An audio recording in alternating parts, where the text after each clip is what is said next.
What is up, everyone? This is Mekkah, and today we are playing Void's Blitzarre adventure, and the day has come that we are playing River Rush, Chapter 24. Now, I have a love-hate relationship with this chapter, because on one hand, I'm very happy that I don't have to play it anymore, but on the other hand, I don't like the chapter, and now I have to commentate like 50 minutes of it. I actually have like, I think 50 minutes of footage or something of this chapter. This is Wendy, she's the boss. Fuck her. She has like 6 skills, and the armor blow thing is really annoying when you're fighting her enemy phase. And then she also has like a bunch of other shit.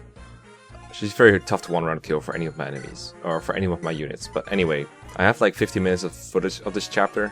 Maybe not on my hard disk anymore, because I deleted a bunch of it. But I'm only going to show you like 15, because it's just so tedious. It's so bad. I hate it so much. It's not a very big map, but it has a very high enemy density. And the enemies are strong enough to where if you aren't being boosted by Rally, I'm showing them off by the way, there's a bunch of training enemies, these are really scary. But yeah, if you are not rallied by Edgeworth, then you're probably not one-round KOing everything. At least not the stronger enemies. The ones I hate the most are the generals, because they have Wary Fighter. But all these training enemies are pretty tough too. Like, these are not Amelias, these are like Jeromes. I'm fighting Jeromes. And a bunch of, yeah, I think they're tier 2 or tier 3 enemies, depending on how you look at it. And there's also a bunch of long-range magic and staves, and yeah, a bunch of physics staffs as well, so it's really hard to kill something if they take multiple hits to kill, which these generals do. I'm bringing Easter for this one, because she is the only unit I have with A staves, and I was trying out some warp shenanigans, and I decided just to keep her around to have an extra restore staff user. This is Evil Florida, and I was like, I thought I had to pay 10,000 to recruit her, but you get 10,000 when you recruit her.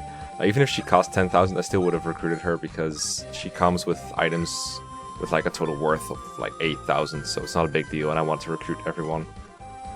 She has the same kind of skills that the other shaman does really early on. She has the Evil Eye spell, which I find out later, or realize somewhere along the way, everyone can use, or at least magic users can. That's kind of cool, but not very relevant, because it's not that great of a spell. And Evil Florina otherwise doesn't do very much. So my plan for this chapter, I toyed around for quite a bit with like warp strategies, but I couldn't find a good one. Someone told me that if you have a really good Void, then you can warp her, and she can rig Ether and use the Blitz Lance to kill the boss. But as it is right now, I did try some skipping strategies with like Jerome and Celicia and Kirsten, but none of them are really good enough to do it. So I'm gonna have to do it the slower way and work my way through this massive amount of enemies. And I figured the best way, as usual, is to just kind of make a big choke point using the terrain to my advantage and using rally boosts to make units like Kirsten and Tam and stuff just really good. Unfortunately, there's only so much of it that I can stomach showing you guys, because you have seen these characters killing enemies for the last 10 to 20 chapters, depending on what unit you're talking about. So most of the fighting in this chapter is just kind of mindless. It's especially annoying when you're fighting the generals, because they don't die quickly. Nobody can double them because of Wary Fighter, and nobody can like 2-hit KO them even. And there's like physic users everywhere, so it's really tough to get a kill. And I'm actually deliberately injuring enemies sometimes, or at least I'm completely fine with setting it up so that I don't kill enemies, because this distracts the physic users from using other things. Like some of them have status stabs, and some of them have long range tomes. So if I'm not killing something, it's probably kind of intentional, or at the very least I don't think it's bad enough not to optimize over it. So yeah, keeping Edgeworth safe is hard to do in itself. I need to keep him near the front line sort of, so that I can keep rallying, because without rally boosts I lose a lot of my offensive and defensive power. Kirsten gets a very lucky critical here, killing the Brave Sword General. She would otherwise like 3-hit KO the guy, so this is very welcome. And she was using the Javelin, not a kill lance. This Myrmidon is like deliberately brought to 1 HP, again to distract some physic users.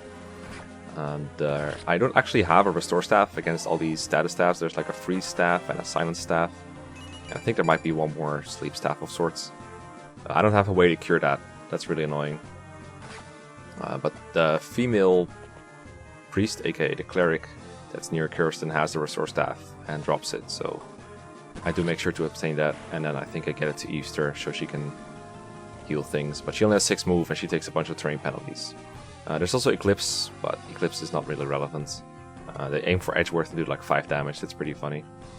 Oh, I forgot these. There's Stone Druids, and there's a couple of other enemies that have like Stone. And Stone has 1 to 3 range. It is a weapon though, so it's really easy to dodge since its hit isn't very good. So as long as you're on terrain, you're probably not getting hit by that. Other than Edgeworth's Rally, I also try to make use of Barrier and Rally Resistance, because, again, I don't have the Restore Staff yet. And I don't want to get hit by all these status staffs and the Purge Bishop, and there's also a Bolting Mage way up there.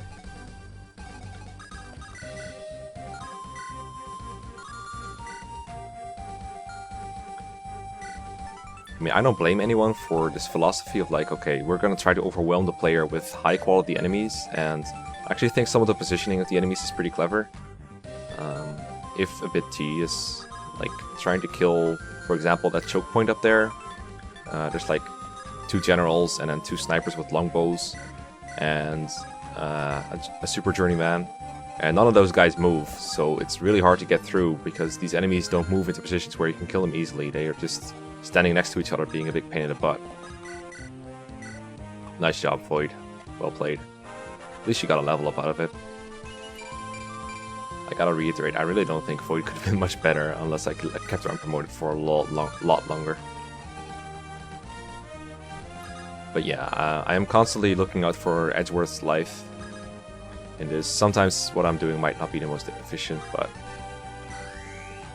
I'm just doing my best to make him rally as many people as possible while being as safe as possible, because without the rally boost it's only going to be slower.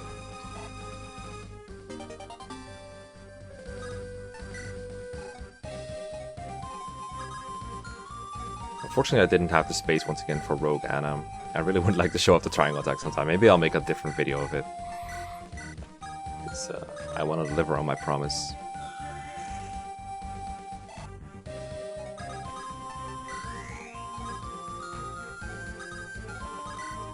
The weird thing about this map is like 1/2 of the enemies are like really strong, like the generals, the snipers, the bishops, the druids. They have pretty high stats. The heroes too. But then you have all these like wimpy unpromoted enemies like shamans and archers. What was the point of those? There's also 2 ballistas. I took out one of them on turn 1 with Kirsten because that guy will kill Edgeworth otherwise. Before I started doing that, I was like, yeah, I had a couple attempts in this chapter before that, and Edgeworth would either have to like be rescued at the end of turn 1, and then if I ever wanted to rally, I would have to dance to him after dropping him, or just not use him, both of which are bad options. So I felt like it's important enough to get Kirsten up there to kill that ballistician. There's another one, but his reach isn't as far because he's further away from the starting point. And at some point I can break out with Jerome and get a kill on him.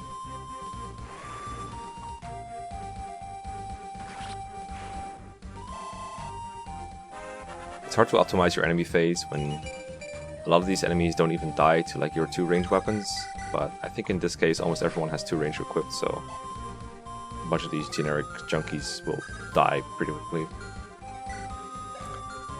As you can see, Celicia is at A staffs now, so she will be able to warp. And now, but the idea is to get Celica there as well. Maybe she can make it, maybe.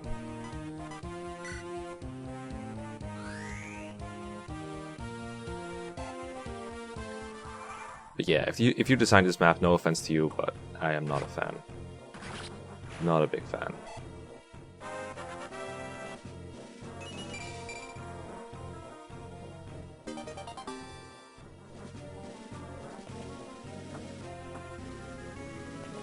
I also don't like this enemy phase music much.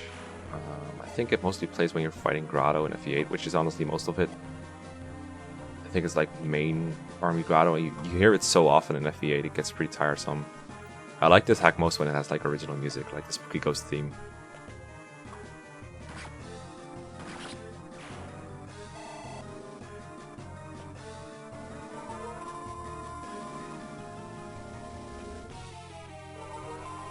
See, I think that bishop has Purge, and because he wanted to heal the priest, he didn't use it.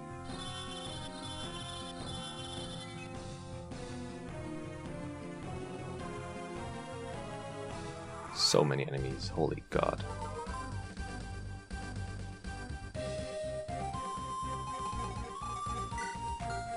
There's the Restore Staff. I like how female map sprites have the male portraits, generic portraits. It's kind of weird. So yeah, this is fading out because I am not showing you 50 minutes or 20 minutes of fighting through these masses of enemies. So here we go.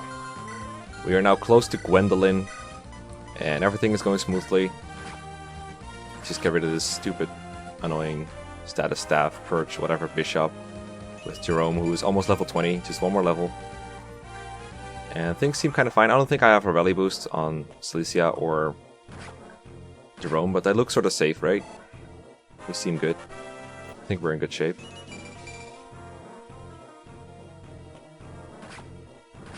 These heroes can walk across the river though. The reason I'm ignoring the upper right is because there's no reason to go there other than the village, and the village just has a dragon spear that I'm not really that interested in.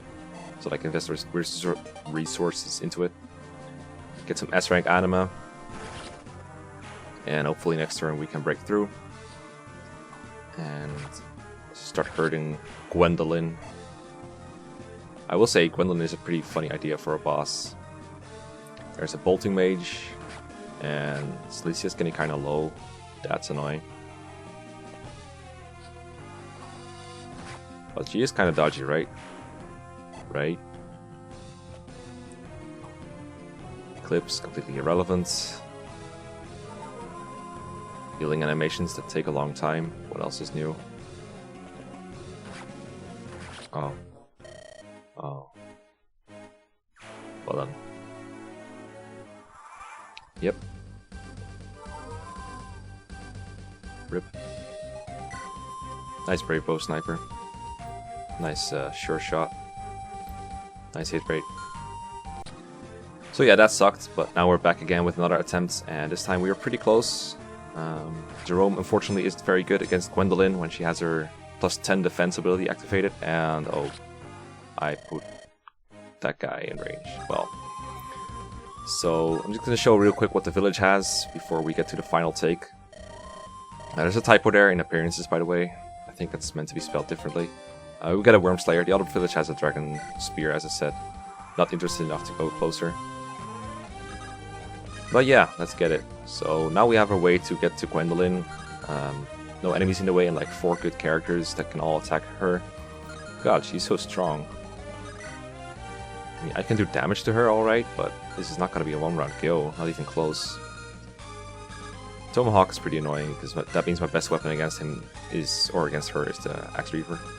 So I decided I'm pretty guaranteed to just kill this guy if I get Edgeworth closer.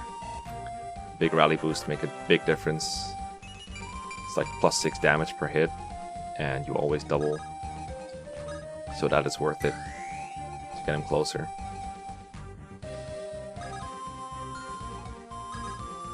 Yeah, since Jerome is level 20 or close to it, I decided it's probably not a good idea to get the kill with him. So we'll just weaken him with Kirsten. Let's get it. Love this boss theme, by the way, it's so good.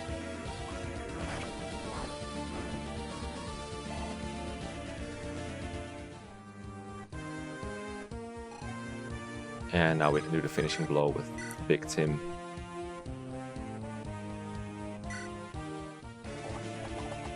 Nice Vantage, very useful. And we get the flashy crit ending.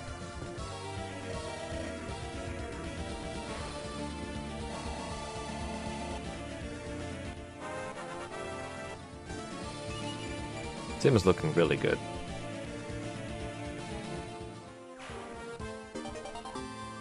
Oh, and Gwendolyn was on the fort as well.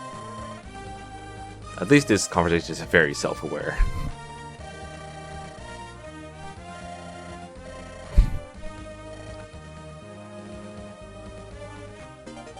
And we get another S-rank weapon, because why not? Alright, see you guys next time for Chapter 25.